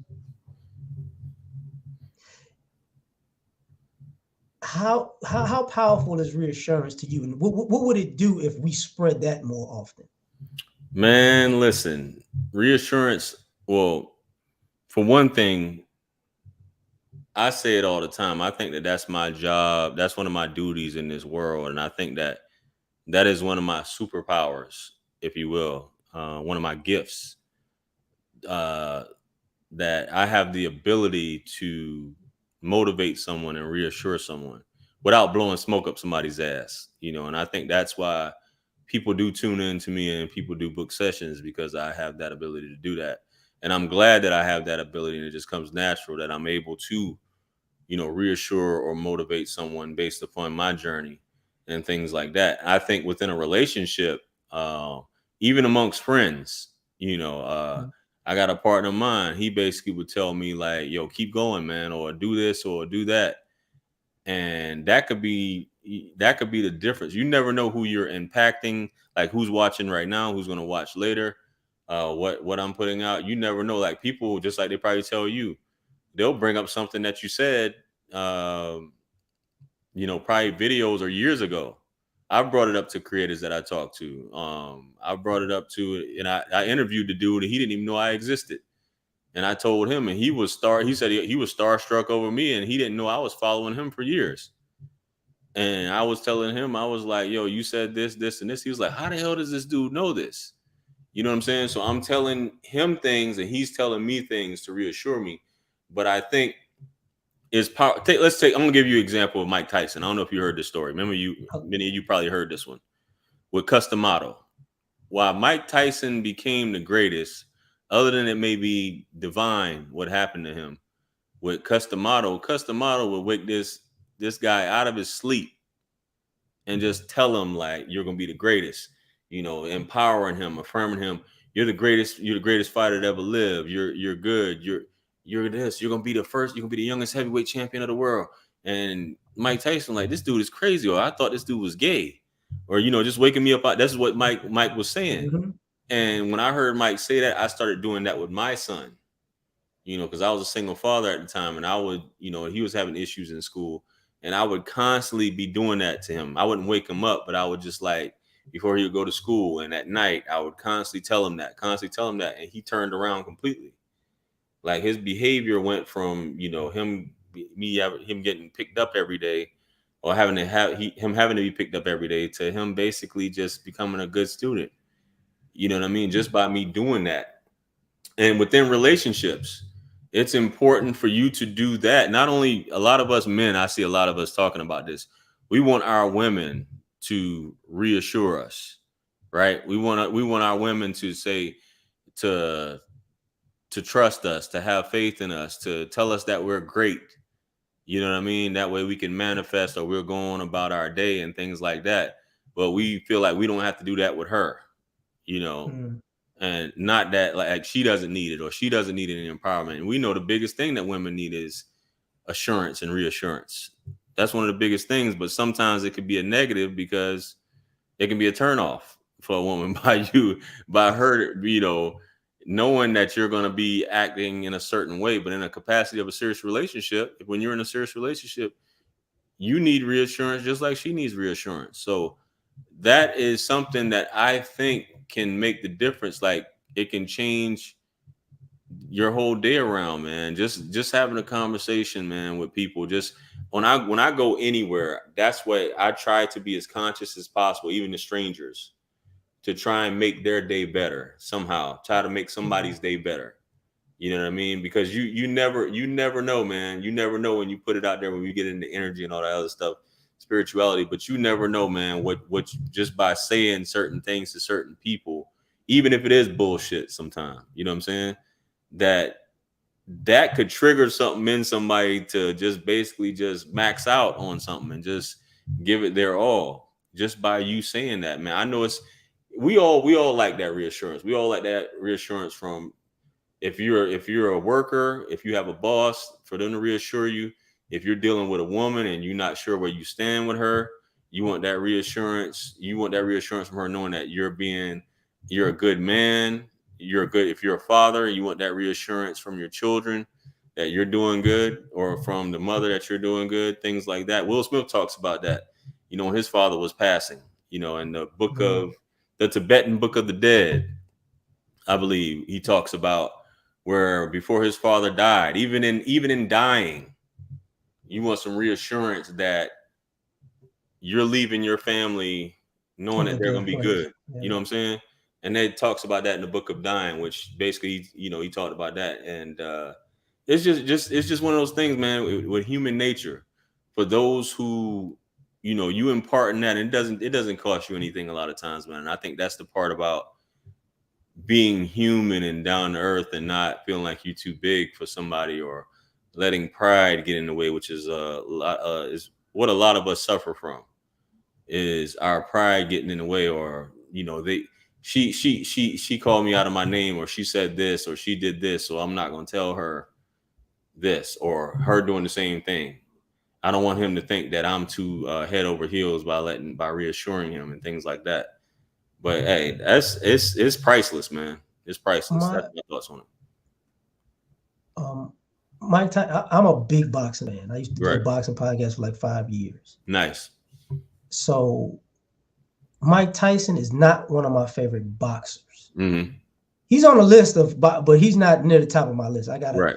But as far as people, I tell people all the time, I even made a video, Mike Tyson is one of the best human beings I had the chance to see in my life, just Nice. watching from afar. And the Absolutely. reason I say that is because I don't think people realize how open a person is who went from so many extremes.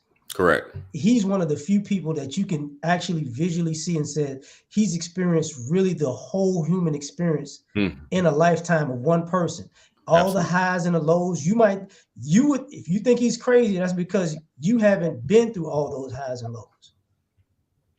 Like, if you're a human being, you could take clips of Mike Tyson's life and put it to you and go, oh, okay, this is how, oh, I get it now. I get why he's so humble now. I get why he was so ferocious back then. I get why he was so confused, even about cuss. When he would tell me these things, and I remember Mike was like, but I'm still trying to figure out how did he know it was me? How did he know? He would always say, how did he know? And he always starts crying. Every time he talks about it, he always starts crying. He was like, how did he know? How did he know? And maybe the motherfucker didn't know. You know what I'm saying? He did. Yeah, he did. But like what I'm saying is, sometimes, what if you don't know? You know what I'm saying? What if you don't know, and just by you saying some shit to someone, you could transform their thought process? I'm not saying that Cuss obviously did know, because Cuss trained, a lot of dudes. You know what I'm saying? But what if you don't know? That's kind of like what I was just saying just now. If you don't know, and you say something in a moment to someone that maybe trigger, or they never thought of, or nobody has ever said anything to them like that before. You know what I'm saying? Just the power of the mind, because some people don't ever hear anything positive, or never been told anything positive. You know what I'm saying? Then someone comes along and tells you that. But yeah, I'm sorry. Go ahead, man. No, that's part of this whole thing. Like, I'm sentimental right now because of that Cuss thing, because I love every time he says that. Yeah. But the part of reassurance, and even the part of spirituality, because even when it comes to Mike, you listen to him, that he's on one in a good way. And what I've noticed is, when you said, it doesn't cost much, I think in our society, our ego is more expensive than a dollar. And certain, definitely, in a lot of situations, you're right. You're right. So I think a lot of times our ego and our pride, it costs a lot for us to put it aside, to put somebody else in a good position or in a good light, or to make them go, man, I appreciate that. A Right. good deed doesn't cost you money, but it might cost you you. And some people aren't willing to give even the littlest bit of them for that. Mm. And I say that to say, because like what we were talking about earlier about just this space used to, the space was, I remember the flood of brothers saying, yo, I almost took myself out. Mm-hmm. I was off my square and y'all put me back on it. I was unemployed. I got off my butt and got his job. I Mm-hmm. wasn't I wasn't a good I wasn't the man that I want to be, but y'all said this and do this and do this, and I did it, and I appreciate that. And I Mm-hmm. think over the years that has kind of been stripped away, and you Yes. don't hear that as much. And I realize that we're kind of, just as a society, men and women, we're late bloomers when it comes to humanity. Emotional that EQ is very low. Yeah, you're right. Late bloomers for sure. I know I was. I know I am. But yeah, go ahead. And So, when it comes to that, like, my question is, it's a bad question. nah, go ahead. Are people willing to put in the work to speed up the process? I think there's people like myself. I didn't think I knew I had an issue, but I wasn't tuned in to a lot. I was never like a bad and I'm gonna say this subjectively, obviously. I wasn't like a person that was out hurting people Right. or like knocking people out or bullying people or anything like that or intentionally hurting people's feelings. But I think many people just either don't know, don't care. And that's the same thing with social skills. You know what I mean? Like it's some things that some people are natural at it. Some people are natural people person. Some people are naturally empathetic. And sometimes empathy is something that some people may never have. You know what I'm saying? It's just about the person and becoming that type. You have to want to be that type of person. Like I had a desire, me personally, I had a desire to do that, to be that person. It has to be something in you. Some people are just, you know, assholes, but they want a certain level of grace from other people. You know what I Mm-hmm. mean? If something happens to them, they want a certain level of grace. So some people don't. Some people like, I know I'm a asshole. You know what I'm saying? So I expect people to treat me like assholes. But the people who treat them with compassion, they're taking it back. You know, and that could be another trigger. Just by you treating someone with compassion, that may shift somebody's thought process or the way they look out on other things. You know what I'm saying? So I think you have to want it, bro, at the end of the day. I think you really have to want it. And some people, and I have conversations, you got some people in their 50s, you probably got, aunts, uncles, great aunts, great uncles, grandfathers, grandmothers, or just no older people that are in their 60s and 70s still raising hell. You know what I'm saying? Still raising hell, still causing issues, have no empathy. And it's just like, how long can this go on? We got people in this country that are still like that and don't really have no empathy for other people. There's no grace when it comes to things. They just look at people as cattle. You know what I'm saying? Mindless people, and you have it's not about how much money you got. You know what I mean? You could have all the money in the world and be far detached from the human experience, and that having such a low EQ, if you will. Your emotional intelligence is like non-existent, just cold hearted. You know what I mean? So I feel like it takes people to go through some shit to maybe that happen. That it may shift them one way or it may shift them far the other way. But Uh, you just have to want it, man. You have to want to be able to. That's when people end up diving into spirituality, to religion, things like that. And I'm not saying those are always the most human people, but it is a step sometimes, man. But I think you have to want it, man. Nobody can make you do anything. Nobody can make you feel any type of way. So that's how I feel about that.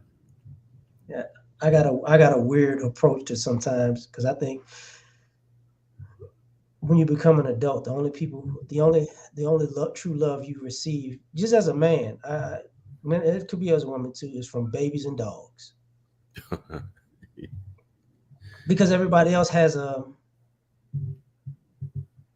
um, not necessarily an agenda, but a wall up. Hmm. Babies and dogs don't have walls up because they And don't they have the haven't been life. tainted. They haven't been tainted by Yeah, society. And some people say babies and dogs, and not to get on some spiritual stuff, but they're closer to the spiritual realm than people. than we are. And for those of us who have been tainted and contaminated by our surroundings and things like that, so they're pure in that aspect. You know what I mean? But we all develop things through trauma. That's why I look at people, and you can't blame people for their trauma, but actions, that doesn't mean that their actions should be justified, but their responses with things, or it just shows their emotional intelligence sometimes, i.e. racism, bigotry, things like that. The emotional intelligence of these people that conduct themselves in such a way of from a superiority standpoint or a judgmental standpoint is, you know where is that at? You know what I mean? So that's how I look at it, bro. I look at it as, it's either you are, because I think somebody who has a high emotional intelligence and understanding could never, I can't say they can never, but wouldn't fall victim to such things like participating in racism, because or racism or bigotry or any of these other, was xenophobia, all these other phobias and things like that. Because you understand who you are at the end of the day, and somebody that teaches me something to dislike something because of certain characteristics, but it's just I something you have to know who you are at the end of the day, man. And some people won't ever, for lack of a better term, evolve to that standpoint of just being a good person. And I don't even want to say that. I'm not going to say a good person. I'm not. I'm a But movie guy from time to time. hmm When you was talking about walking away, that reminded me of Gone in 60 Seconds. You know, you know, when he says, "Look, it's nothing I can't walk away from in 30 seconds." hmm You know, but what you just said reminded me the spirituality part. I don't remember if it was Pitch Black or Chronicles of Riddick. I forget which one. I think it was the last Riddick. So if anybody knows, that's that Vin Diesel right. sci-fi movie. It was the last one. They were no, it might have been the first one. There was a scene where a preacher was there and everybody was about to get in a situation where everybody's about to get killed. And the preacher started praying. And Vin Diesel's character Riddick told the preacher, he said, "Listen, God don't want no parts of this situation over here." hmm And he told the preacher, just stop, because it's like it's not God don't God.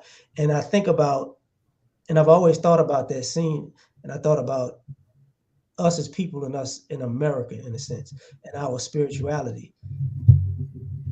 I don't think God wants a part of our spirituality here, because I think what winds up happening is it was perverted from the jump, Yeah. and people don't realize we're trying to normalize a perversion, and it spills into our interactions as human beings. And like when you speak about trauma, um, I can be a pretty harsh person. Like I had near death experiences and out of body experiences when I was younger from near death experiences. hmm And I learned then that there are things more important in life than petty squabbles for meaningless stuff. Right. But I also learned then it's nothing that you can do that's going to hurt me more than that out of body experience. Wow. So I became a little bit harsher as a human being, because if a person decided that they wanted to cross a boundary and go left, well, we was going as far left as the earth can reach. Because I want you to understand that, yo, it's gonna get real. I want to put you in a position where you understand this might be the end of everything. So, and the reason behind that was because I've had that experience to let you know that you're going to realize the petty things that you think are important aren't as important than life. Mm-hmm. And I say that to say, what you were saying, like people are old and they still raising hell. I do not believe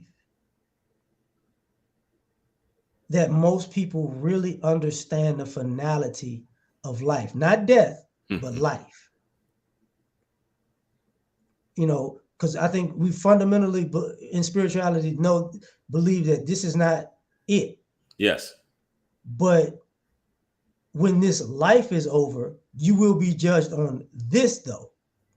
You won't be judged on the afterlife stuff. You're judged on the life stuff. And part of the purpose is the issue where I'm saying that, do you think that people are taking life as seriously as offense? You get what I'm saying? As Or offense. as trauma, or they take the trauma serious, or are they taking the life serious? Because I've seen so many people who are they'll talk about their traumas, but they don't look at their life. Like you like some, and I'll be some people you got touched as a child or something, and that got you. But I'm not talking about those people. Yeah. I'm talking about people who had a few bad experiences and then they block off bad behavior for 2, 5, 10 years of their life because of this. And it's like, yo, you shouldn't have wasted that period of your life on that trauma because it's not that big. You get what I'm saying? Yeah. Okay. So that's what I'm asking. Not like, how much time do you think people have been wasting on trauma instead of life? I think that there are certain blocks. People have different ways of dealing with things. You know what I'm Mm-hmm. saying? People, um,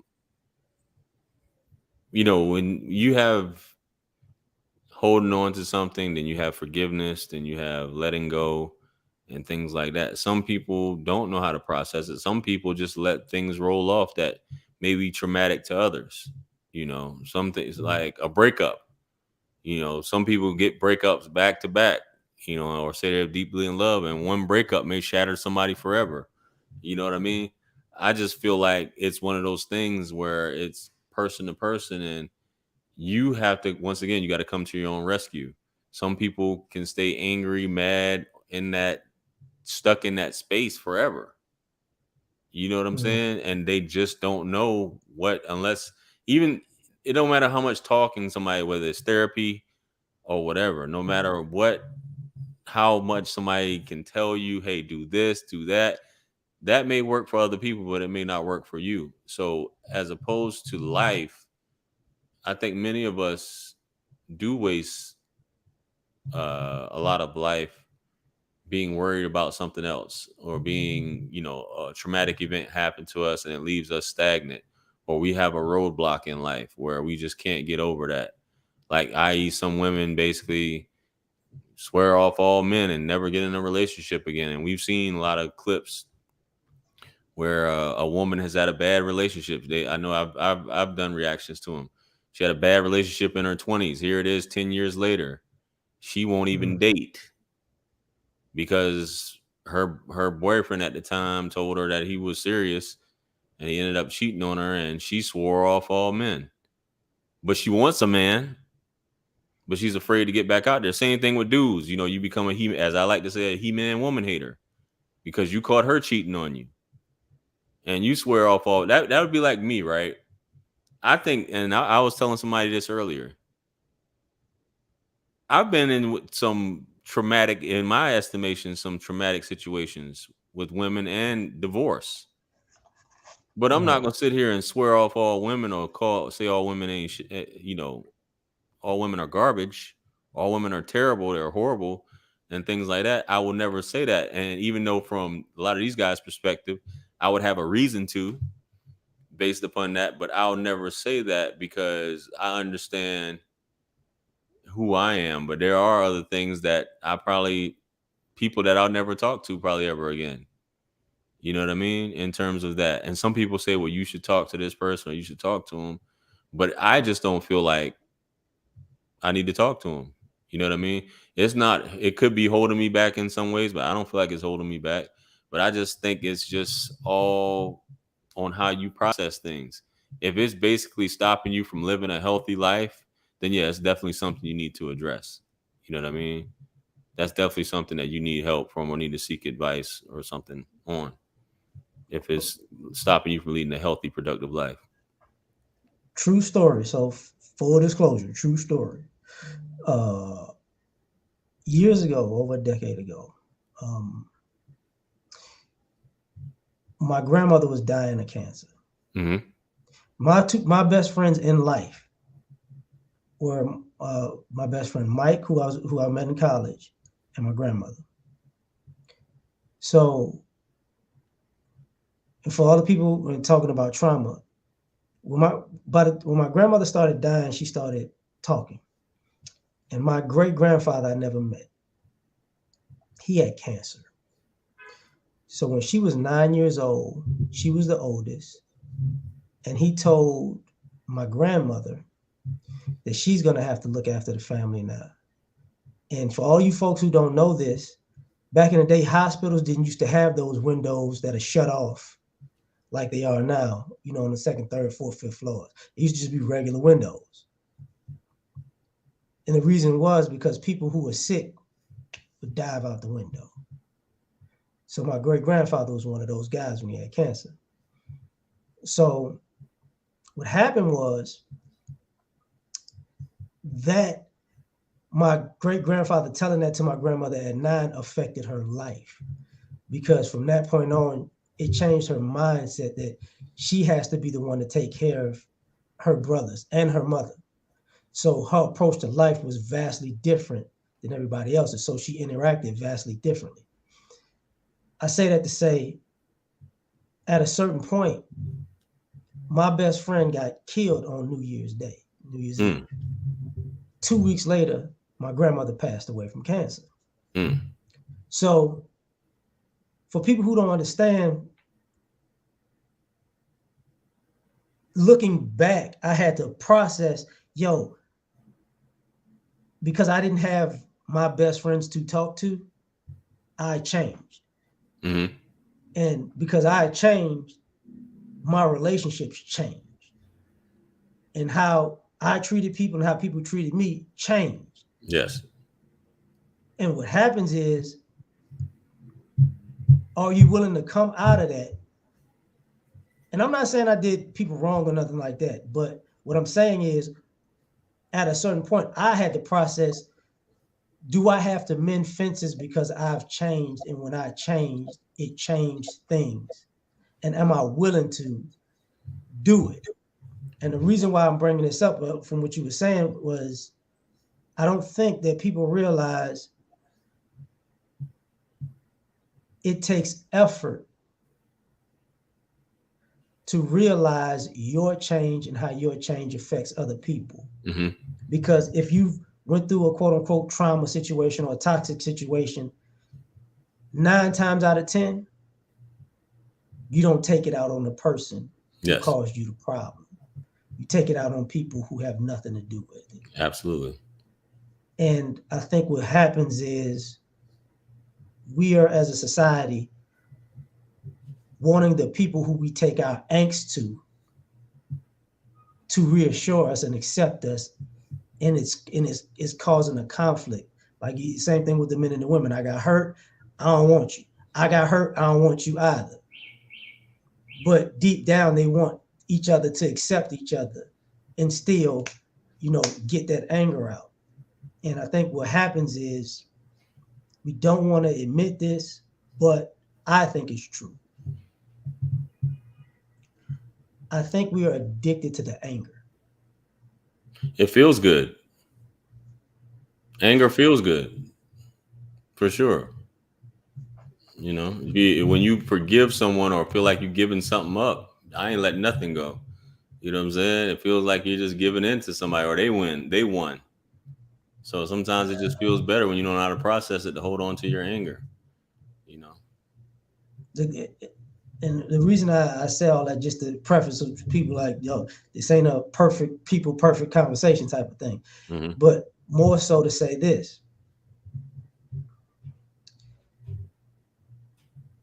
Anger, if anger feels good and we know it kills us fast, are we trying to get ourselves out of here because we don't want to fix, because happiness takes too much work. So, are we afraid of the work of happiness is what I'm asking. Happiness, I don't think it takes much. I see where you're going at with that, where it takes work. But I think if you're in tune and you understand, once again, your emotions and things like that, happiness is basically is fluid. It's a state that's, it's not a constant state. You know what I mean? So that's how I feel about it. I don't think it's getting into where was I going with that? I don't think that it's basically an anger thing. Happiness to me is being able to control your emotions. You realize, you observe that anger, and anything done in anger is going to end up in regret. You know what I mean? And that's how I feel about it, bro. But I shot you a message though, bro. You know what I'm saying? Oh, I'm sorry. Yeah. Hey, it's on you. It's on you. Yeah. Yeah, you got it. You got it. Yeah. You got it. Absolutely. I thank you for this, for all of this in the first place. So we're gonna start wrapping this up, folks. So we're gonna ask a few hard hitting things and then da da da da da. Okay. Forget the hard hitting stuff. Hold up.